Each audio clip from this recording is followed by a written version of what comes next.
So as we arrive in the room together, I would love to take 3 breaths actually with you, Christiane, and everybody who's arriving. So if you don't mind pausing with us just for 3 conscious breaths to arrive here together now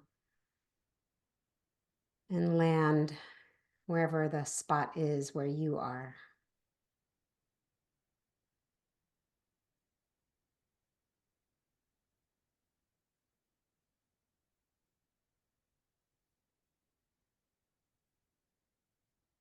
Just really feeling your body in the place where you are, whether you're stationary or moving. And take one breath to follow it as it moves from the space around you into your body and back out again.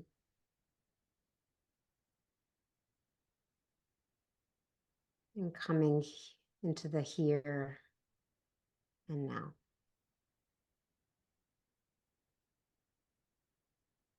And welcome.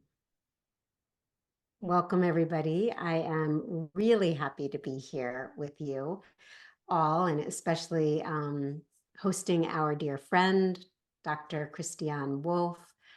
She is a physician turned mindfulness and compassion teacher, a teacher trainer.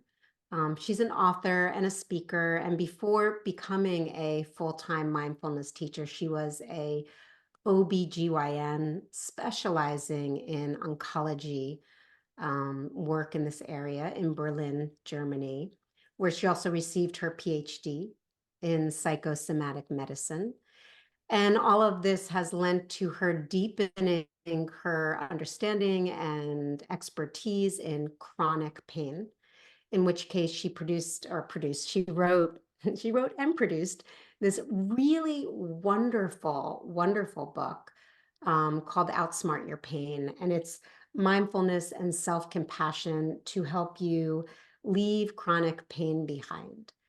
And I think I'm gonna edit your subtitle actually in real time, because I think knowing your work really deeply and your centering around what you wish for everybody it's also a way of living with our chronic pain in a way that really expands our capacity to live fully with a sense of wholeness, and be with what is really happening in a way that we can also celebrate our aliveness. So it is just, and this book is very much offers that message. Each chapter has a practice that goes with it. And as I revisited this book, which I haven't in just a drop, I forgot how tactilely pleasing it is, and how the production, how it's so spacious. Really, the physical companionship of being with this book is like being with a grounded, open, graceful teacher asking you to be present and create more space for yourself. So it's really a beautiful book to move through that journey with.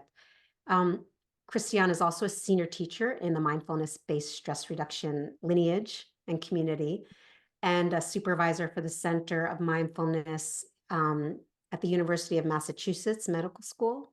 She's a senior teacher in Insight LA and leads retreats and workshops throughout the world. And not only lives in LA, but also does her ultra marathon running in LA and other places on the planet. And is also teaching in my teacher training coming up this winter, as well as several other programs of her own. We met actually at Omega, just as background. We were teaching in the same program, and truly just your presence, your down-to-earth approach, your tone, your pace, your easefulness and groundedness really just had me feeling at ease in your presence. So I felt an instant kinship.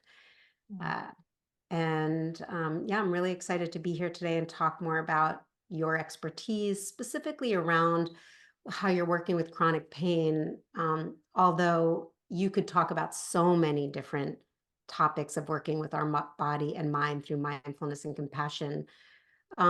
but I really want to look at chronic pain from a physical and emotional place, and culturally and personally, because I think right now on the planet, this conversation um, is really useful to so many people that, our pain can be flared up by what's happening on the planet right now. So I'd like to get to that. And then just, yeah, I have some questions, but if you want to veer off course at any time, you're welcome to.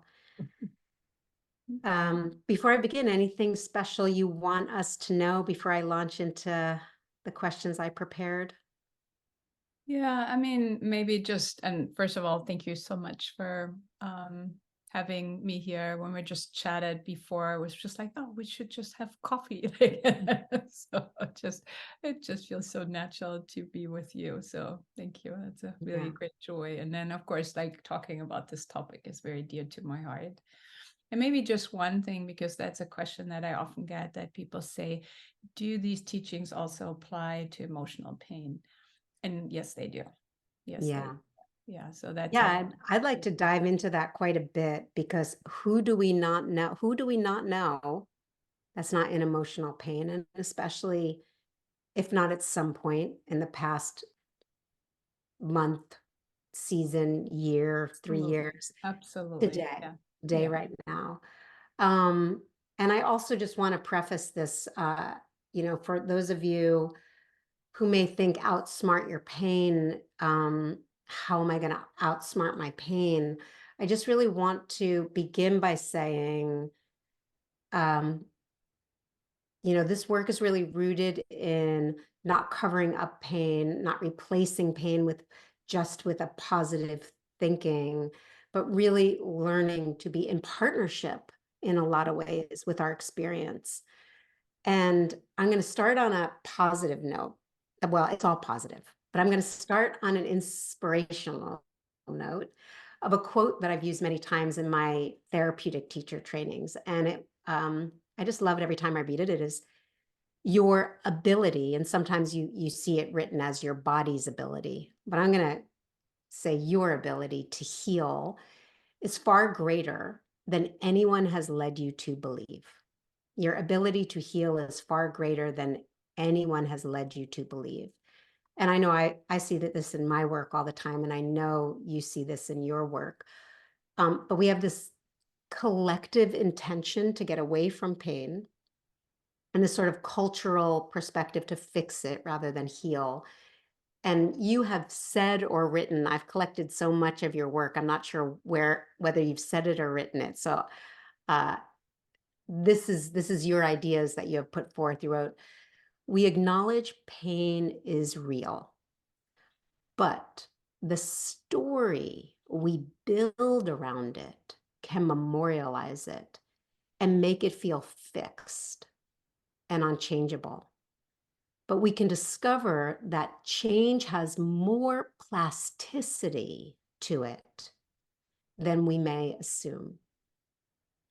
So, in line with this plasticity and that we have this greater ability to heal than anyone leads us to believe, I'd like to back up to this idea of that we build this story around it that might make it feel fixed. And if you could talk a little bit about your concepts around how we build pain stories and even maybe how culture impacts how we build our stories, if you could sort of wrap those ideas in any way you want to offer us. Yeah. Yeah. So, hmm, and then just coming back to the title of the book, Outsmart Your Pain, like some people go like, oh, that doesn't sound nice. Like, so you're kind of tricking your pain. And in a way, it's like, so like maybe like outsmarting your brain would be actually more accurate. And then also, but I'm not about outsmarting, but it's really about, and then of course, like edit, like um it's important that the book has a catchy title. So like as an author, you don't necessarily have like all the agency over that. But the idea really is that we learn about the brain and to see what is the brain doing and how is the brain producing pain. And I just have to say, like when I went to medical school, like we didn't know what we know about pain now. And what we know about pain now is just so amazing. And we see more how the brain actually constructs pain out of sensations that come from the body. So the brain learns pain. Yeah. And that is like, and then there's a really big difference between acute pain and chronic pain. Yeah. In acute pain, we usually don't have a story to it. Yeah. So we cut our finger and we go like, "Ugh," right? So something like this, and it hurts, and then it goes away. It heals and no big deal. But in chronic pain, like, and this is really where the neuroplasticity comes in. So it's just every time we feel this, like the story of how we think this happened gets reinforced. Yeah. And then, so that's like the story from the past. And then we also, of course, so the part, basically our brain's job is to keep us safe. And the brain, how does the brain do that? It learns from the past. Yeah, learning about what it thinks happened, and then to anticipate the future, so we're not getting hurt in the future.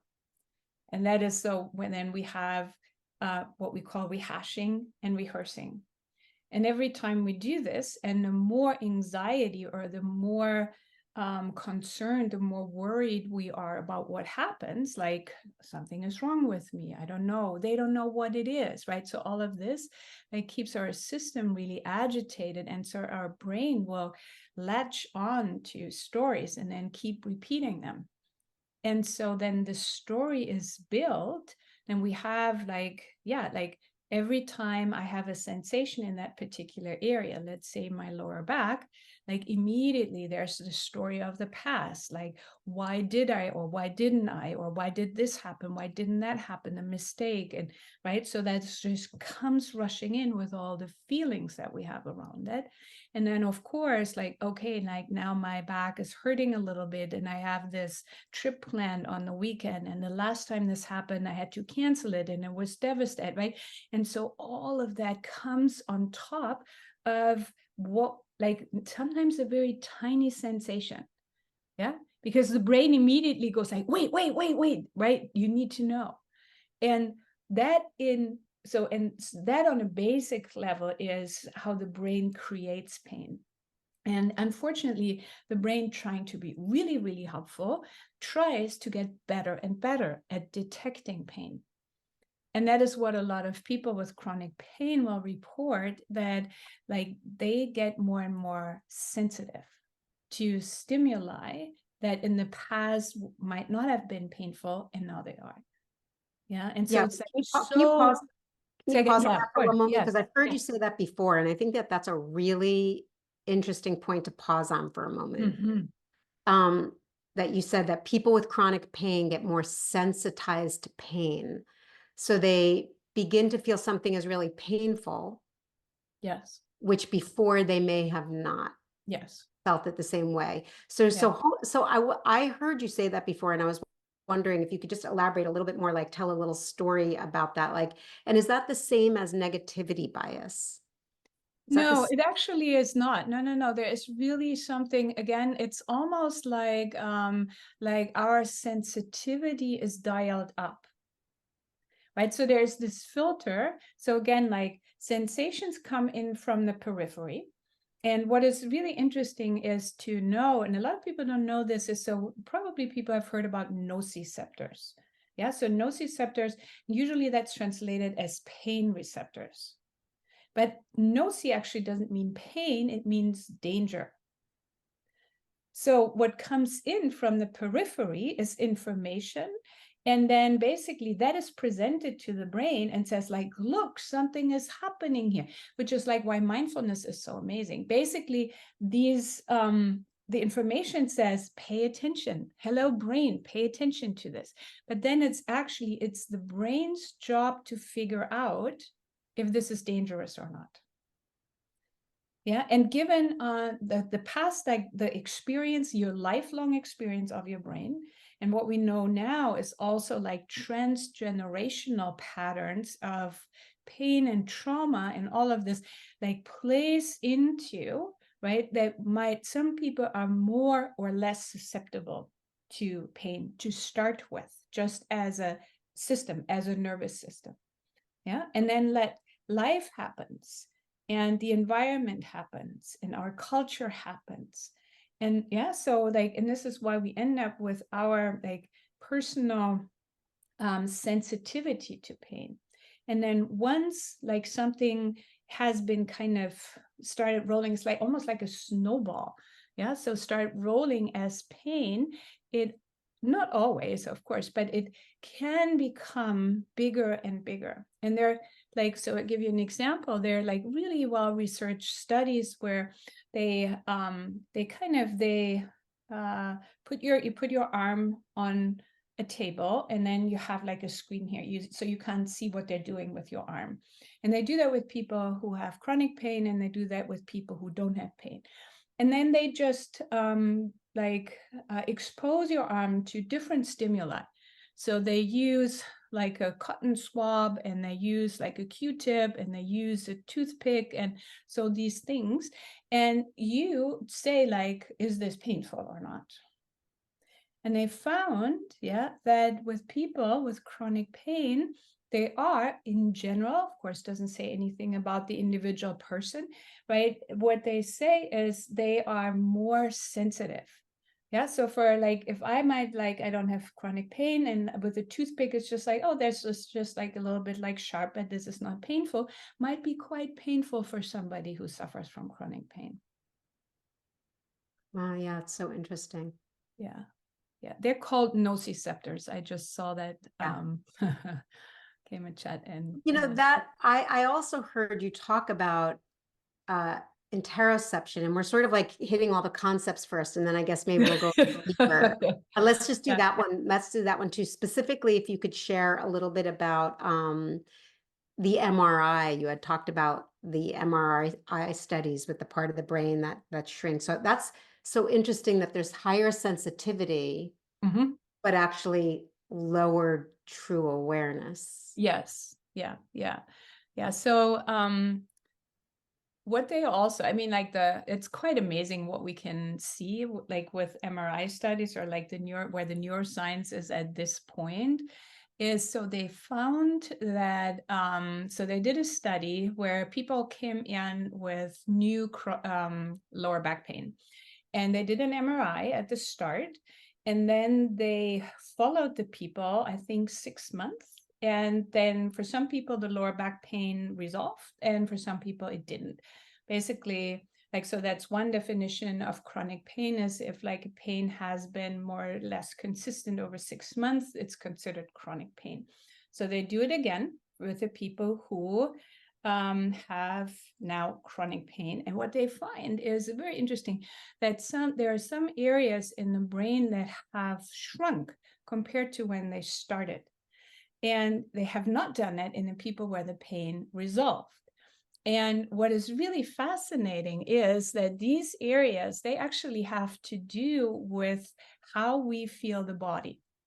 And the idea is, like, as you were pointing to, Jillian, is that because pain is so terrible, of course, we don't want to feel pain. So what we try to do is we try to get away from it. And we try to get away from it by actually trying to not feel it. So we're pulling away from feeling the body from within, which we know on the other hand is so important. Like, as we are like living an embodied life, being able to feel the body. And we know how many people are actually, often through trauma and through culture, our whole culture is not very embodied or body friendly, right? So it's like very focused on the mind, and the mind is amazing, and the body is basically sinful, shameful, right? Especially for women. So it's like there's like a lot of difficult messaging around the body.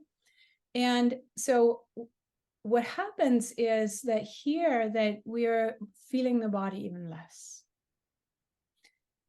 The problem with that is, you can say like, yeah, what's the problem, right? It's like so does that mean we feel the pain less? That would be great.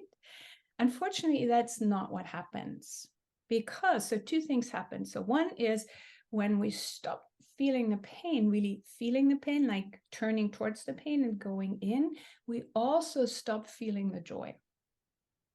So it's not like we cannot, right? We cannot just say like not pain, right? But the joy, but it's like we either feel or we don't feel. And that Can we is pause often, for a moment? Can we yes, pause for a moment and take a breath on that? yeah, yeah. We can not just not feel the pain and just feel the joy. We can stop feeling, but then we also stop feeling the joy. Yeah.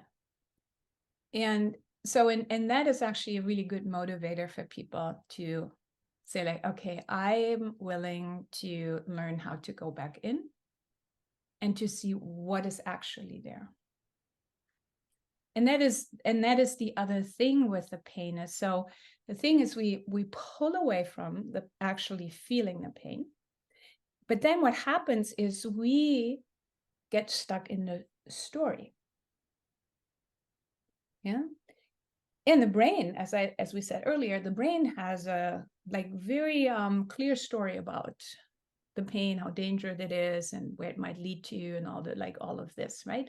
So then we have this ball of like story and emotions over here, which at times get really disconnected from what is actually going on with actual sensations in the body in this moment, because we're so afraid to feeling it.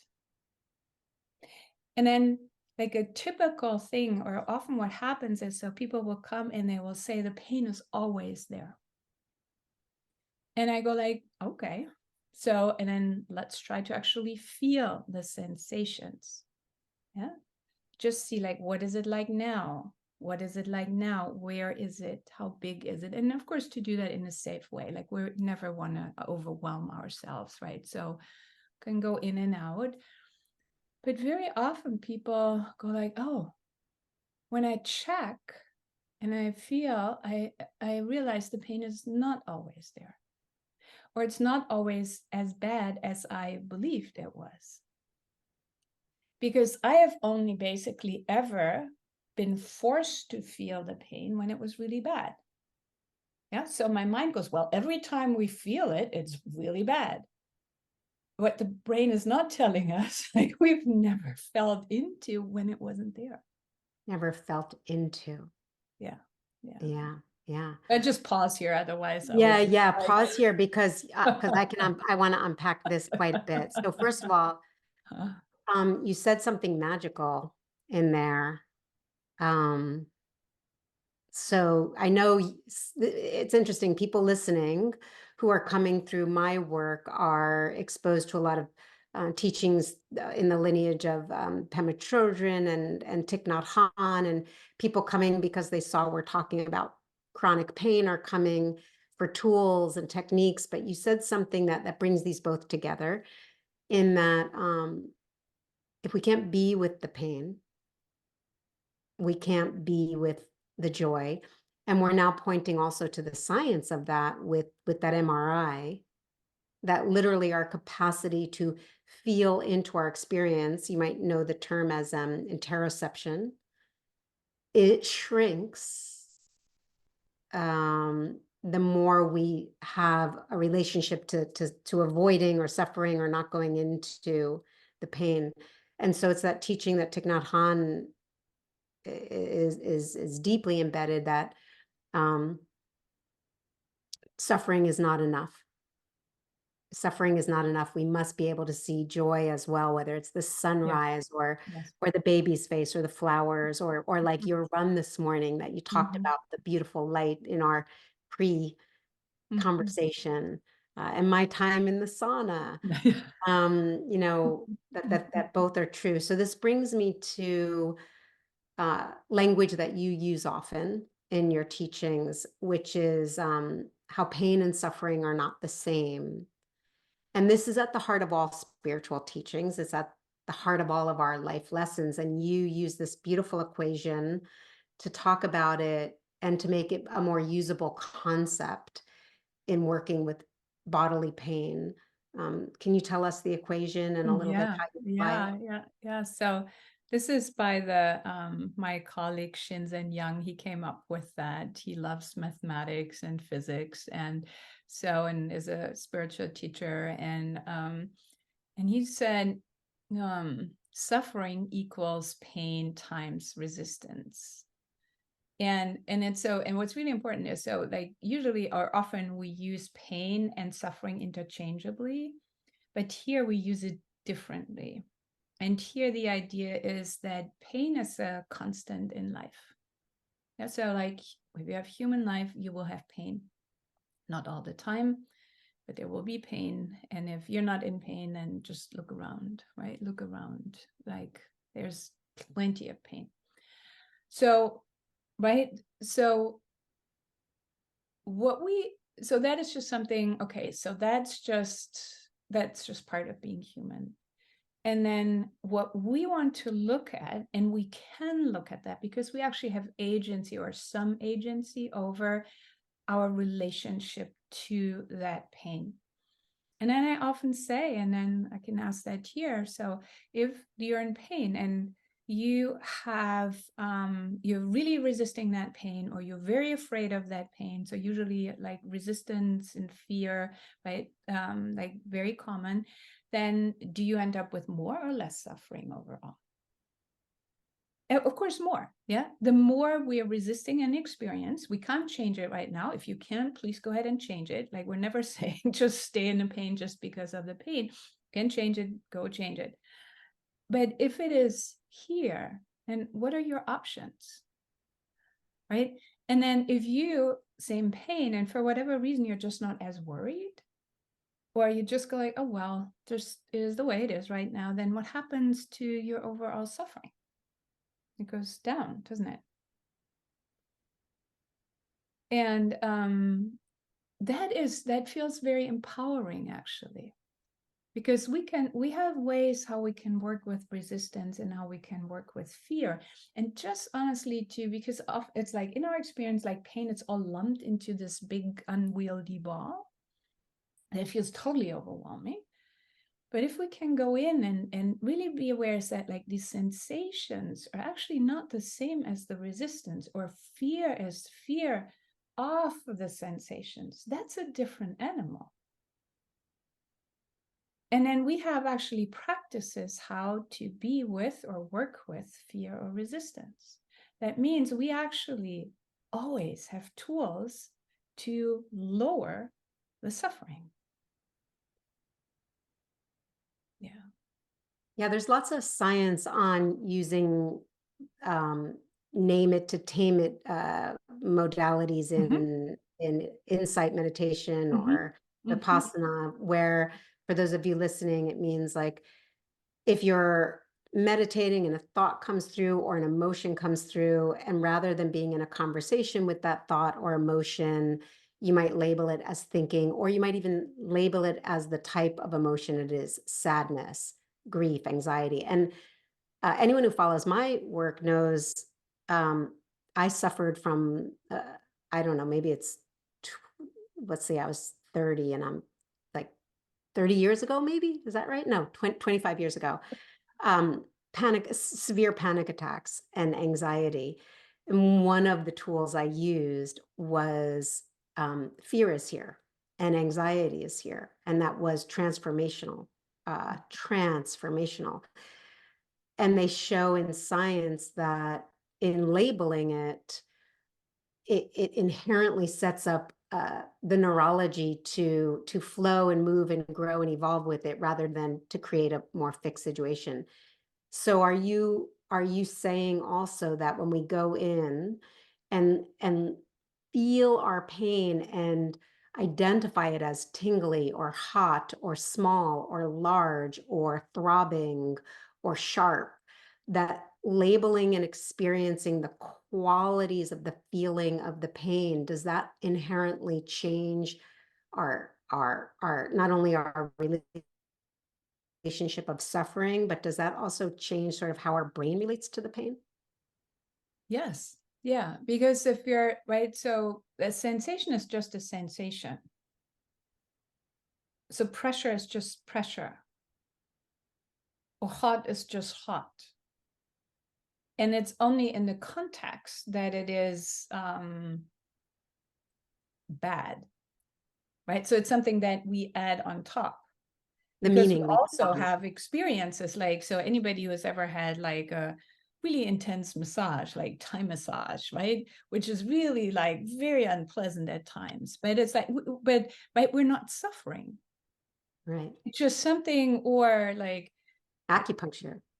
acupuncture, or people run a marathon and you're really, it's like really sore, and it's like, and you're struggling, but you're not fighting with it, and like there's something wrong with me. So that is something that's a different concept. So the way how we are with sensation really matters. And like, to come back actually to the nociceptors, or the danger receptors, is one way to work with these sensations is to, and in particular for people where you basically have gotten a green light after an injury.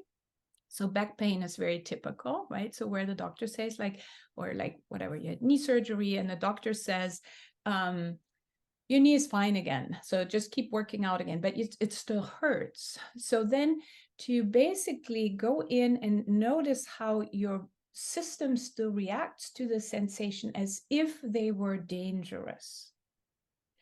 And part of the naming, you can say like, they're not dangerous, they're not dangerous, this is not dangerous. So in a way, yeah. And so you help your internal nervous system arousal towards the sensations to calm down.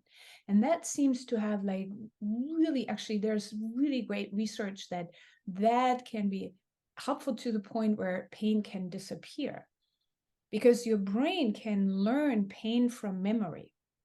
Yeah, so good example is like phantom limb pain, right? So the brain can produce pain without actually a limb being there. And it can create pain from memory that used to hurt. So now I'm like something, there are sensations there. And the brain is like, oh, that was really dangerous. Yeah. And so it kind of recreates that, even though now there is no danger anymore. And this is really how we can retrain our brain and our nervous system in very profound ways. Yeah. And I hope we can go a little longer because I have three really good topics I just want. I'm good. I'm Okay. good. But in light of how our brain remembers pain, and then it not only puts us at alert for it, but it can recreate the experience. I just want to take a moment to pause for anyone having this conversation with us, being here with us, is that the flip side is also true. And that remembered wellness, and that using tools to be back in our body and produce relaxation from the body up and then from the brain back down, we can use memories of well-being and relaxation to produce the experience again, and the more often, from my understanding, the more often we we work with our memory and reproducing habit, um, um, we can affect, maybe we can have an effect on that memory of pain, especially if we do it if we bring relaxation into that memory of Yes. pain. Is Yes. So resistance, if we go to pain plus resistance equals suffering, and if we're asking ourselves to have a new relationship with the pain, could would you think that that comes from like, do you start with the brain saying, being curious, or do you have to start with the body being relaxed? Like, where does the safety come from to go into the pain experience? Yeah, that's a great question. And I think it can go both ways, honestly.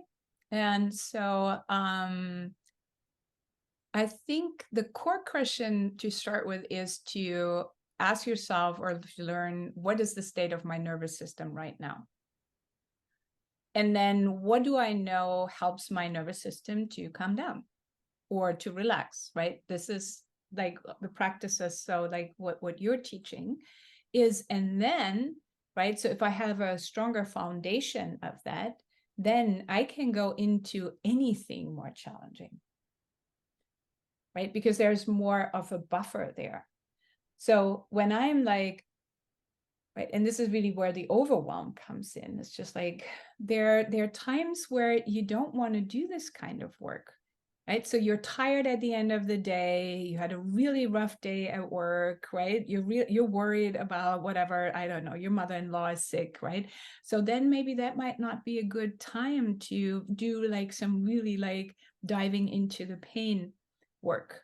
Yeah, so then it might be really more to see like, okay, so how can I help my body to down regulate, to feel safer again, right? Which is really, that's at the core of it. And then from a place of feeling like more stable and more safe, to then go into something that feels challenging, that feels threatening, that feels dangerous. That's a totally different story. Yeah, so it goes really hand in hand and in both directions. Yeah, it does seem like if the nociceptors, Nociceptors, yeah. that if they are reading, that if they're reading danger, that a lot of this work has to do with creating a sense of safety in some way, shape, or form to most directly work with that aspect of our nervous system. I'm Yeah. making this up as we speak. No, and it's like a lot of people with chronic pain will say, so like when you ask them, is your pain worse in times of stress? They say, duh, yeah. Yeah, which makes me, which would bring up, what's happening on the planet right now. Yeah. In my 55 years, there's certainly been peaks of a lot of stress, but I don't think I've ever had as many years in a row of steady uh, information from the outside world. Yes. Like I've had my own inner stress, Yeah. but from the outside world telling me it's a very big time to be stressed with all of the conditions. Yeah. And do you see in your work a flare up of chronic pain, and how might this impact Oh, our? big time. Oh, big time. Yeah. And I mean, I think that is just across the board. And then again, like people who unfortunately come in with a higher susceptibility for chronic pain or chronic pain syndromes, they're even hit harder.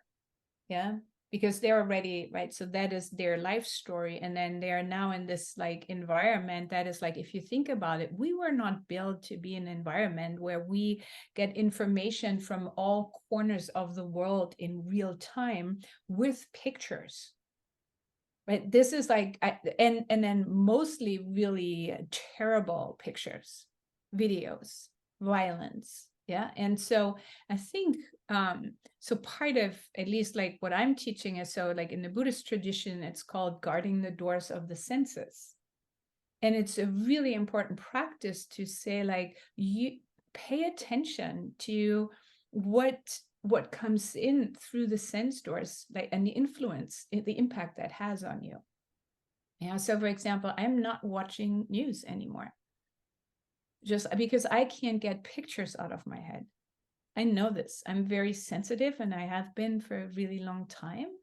And so, right, so to see, and unfortunately, like it's up to us to do that in a way.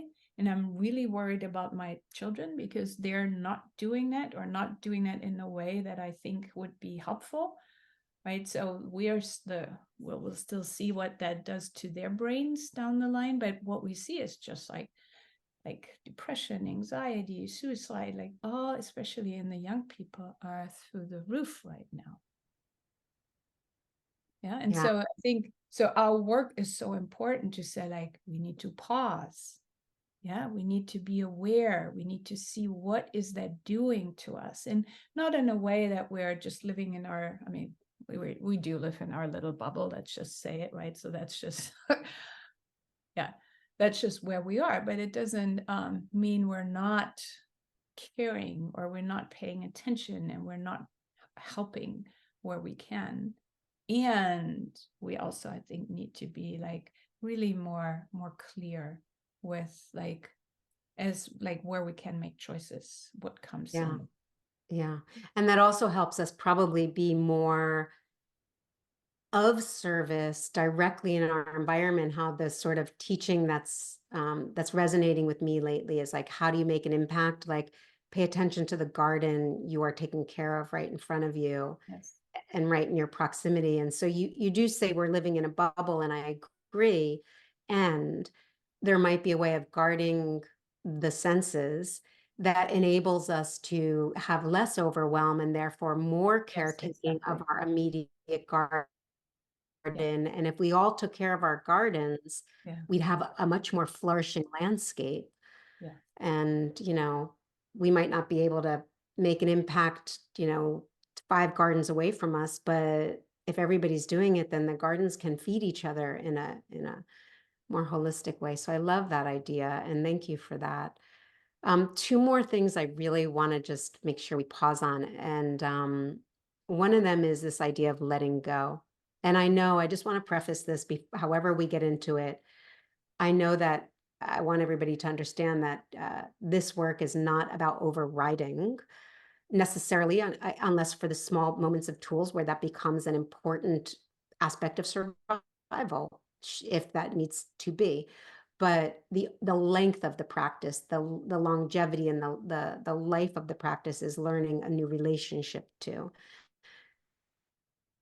And so using this language of letting go can bring up a lot of different ideas about what we're supposed to do with the pain. But you write something really beautiful, and or you wrote or you said, but I collected your ideas about this, Mhm. and I would just like to share that because I like the way you really share here. You write, we are learning to let go of the story for the moment so we can feel what is actually happening, which is not a story. It is the actual event. Because in actuality, we tend to distract ourselves from the physical sensation with telling the story. This is not a pretending I'm not okay with the way things are and how they are, but rather sometimes we truly have to let things be as they are for them to change into what we want. So, you're not talking about talking ourselves out of the pain or pretending that the pain isn't there, but and it's not disassociation, but letting go to be present. We don't often think of um, letting go allows us to actually show up. And I love the way you talk about letting go. Can you just, give us a little bit more inspiration about how we can bring Yeah, letting go yeah. into And I our life? think that is really a life teaching. And I forget, and then I remember, and I forget like we deal with these things. But so like we're often not aware. So and I actually so the way I like to I show a visual. Um so like let's say this is the pain or this is whatever. Can you see that? Yeah, whatever like we don't want. And what we think is, so letting go, what happens is this. Yeah. So I let it go and it disappears. And our experience is that's not the case with the pain. Yeah. But the thing is actually what we want to do is actually we want to let it be, which is this. And what I do is, people can't see that, I do this. Because over this, I have agency. Over this, I don't have agency. But if you look at this as like, if I do this, this thing can't move. And this is something we're not aware of. We just don't believe that, like we say that in parenting, like even negative attention is attention. And some kids will do anything to get attention. And if they don't get positive attention, they'll make sure they get negative attention. Yeah. And so there is something here, there is a relationship. And it's basically as if I would be saying, go away, go away. It can't go away, right? Because I'm holding it. And so my work is to, or our work is to say, like, okay, right now, I allow you to be here. And I do my part of relaxing what I can relax around that. And then the likelihood is much higher, honestly, that this, because now this can move. Yeah. And even if it doesn't move, honestly, if you do this exercise, you can do that with me. This is hard work. Like holding on is hard work. Trying to force something is hard work. And so just to go like, that can actually be a huge step. Yeah. Oh my God, that was so beautiful. That was so beautiful. By the way, I'm teaching an open palm practice on Friday. So Oh, synchronicity is perfect. beautiful. And in my book, in Deep Listening, my chapters of working with tension and finding tension in our body is letting be versus letting go is the title of the chapter. Yeah. Making space is, Yeah. but the physical visual of that was just so beautiful. And I just love the way you put that into context, which really brings me to, I think, a beautiful place to close, which is also your specialty as much as chronic pain is compassion. And first of all, this open palm is a compassionate presence. Yeah. And I love this. There's a nuance to something I found that you wrote, a nuance that is a way we don't normally think of this is you wrote about compassion. I pulled out part of a sentence, and maybe we can even start to have some compassion towards ourselves for the fact that we are in pain. For the fact that we are in pain. So, you're not necessarily saying pain with compassion, hold the experience with compassion. You're saying literally like a beloved who might hold us. You're saying have compassion towards ourselves for the fact that we are in pain. Yeah. Elaborate on that nuance, because that's a little different of a way in. Yeah, it is.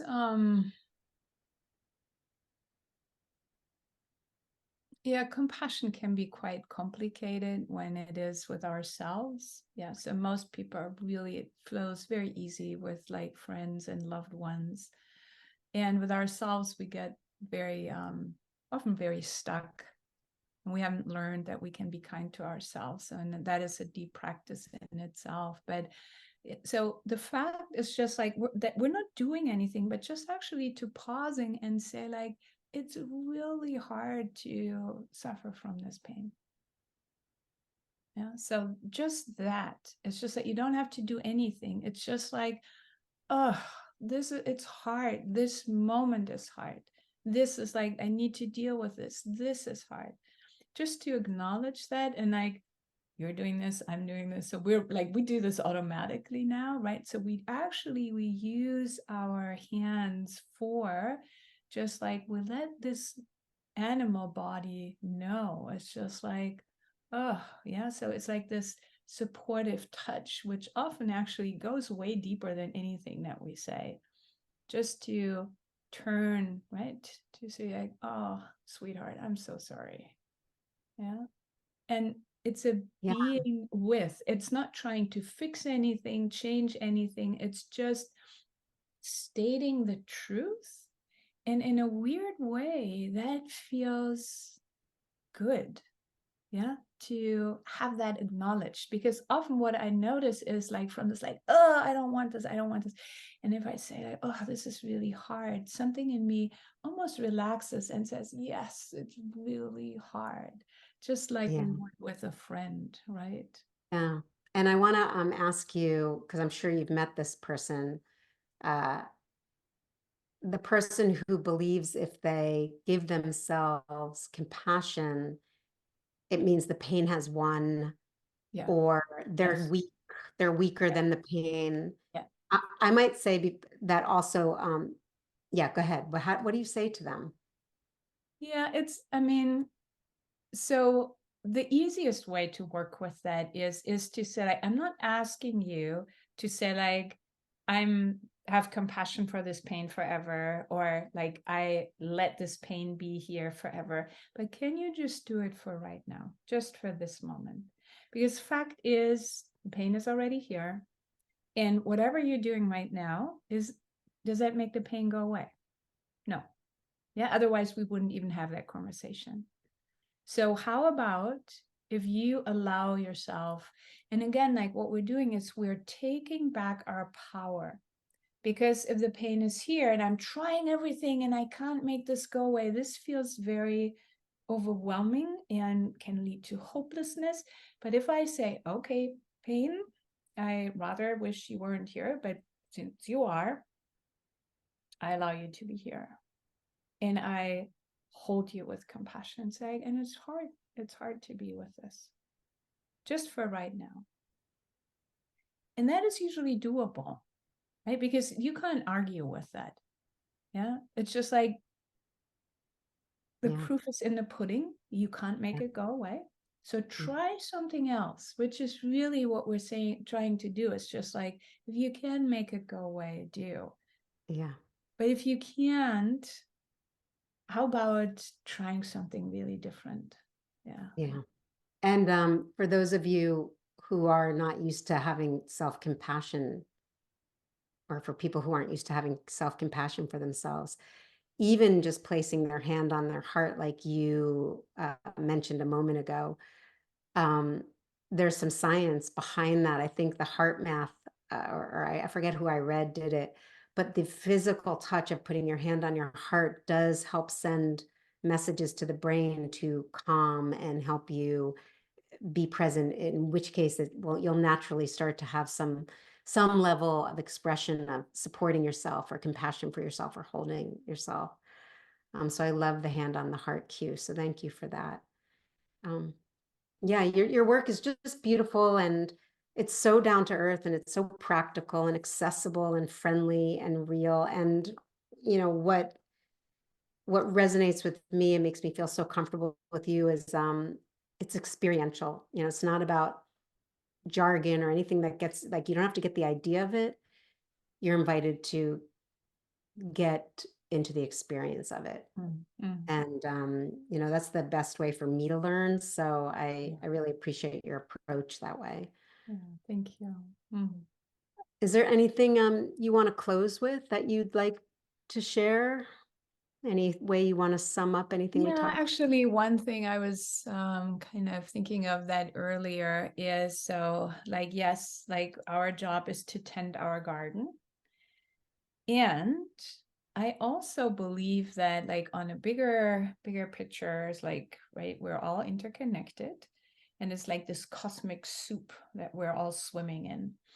And what I really like, or like it brings me joy, the fact that we need as much relaxation and calm and peace and being down to earth in that soup as possible. So if we can find tools to have more of that, it will benefit the entire cosmic soup. Yeah. Okay. So if I have more love, more peace, more sanity, really, yeah. And then, of course, that influences the people directly around me, which is so important. But I really believe there's something that it adds to the big soup. Yeah. Yeah. Everything that we get there. Now that you're using the language of soup, it's like we're all the ingredients. So we're responsible for cultivating the quality of the ingredient that we are. Yes. And if we're all going to be mixed in, then we should contribute the highest level of ingredient that we possibly are Exactly. capable of in this lifetime. Yeah. Yeah. I love that. That's really fun and Mm. and very accurate. Beautiful metaphor. Well, I thank you so much, and I'm so looking forward to being together with you in February. Do you have anything else coming up that you want to share, or the way people could, first of all, uh, for you, for a friend, if you are a mindfulness teacher, a yoga teacher, um, this book just hits so many different experts that could take advantage of the book, even if you're not personally working with pain yourself. So I definitely recommend getting the book. And Yeah. there's downloadable meditations Yes. as well. So yeah, that is actually, I think, really also, like, I really like the way they did the book, which was part of my vision. I wanted something beautiful, like being in pain is hard enough. So I wanted a beautiful book. Yeah. And then, yeah, I have I have an on-demand class on pain. If people want to do that, and I teach like series on pain, usually a couple of times a year, and that information is on my website. Yeah. And your website is just your It's name.com, just my right? name.com. Exactly. Name.com. And you have a lovely Instagram page if anybody wants to find you there as well. Yeah. I share a lot of your posts because they either have a fun little humor to them or a really rich, lovely, teaching in them. So definitely find her on Dr. Wolf on Instagram. And You. yeah, It was so thank you for this lovely as always. as always, and I look forward to the next time. Wonderful. I'll see you in the sauna. I didn't tell you Yes. guys. Yeah. But before we got on in our conversation, I was sharing that I had downloaded a couple of meditations to start to resonate and get into our conversation. I have been enjoying them in the sauna for the past weeks, so try them in the sauna too. Yeah. All right. Well, be well, and Thank you I will so see much. you soon. Thank you so Yeah. much for sharing yourself with us. Thank you. Okay, bye-bye. Bye, everybody.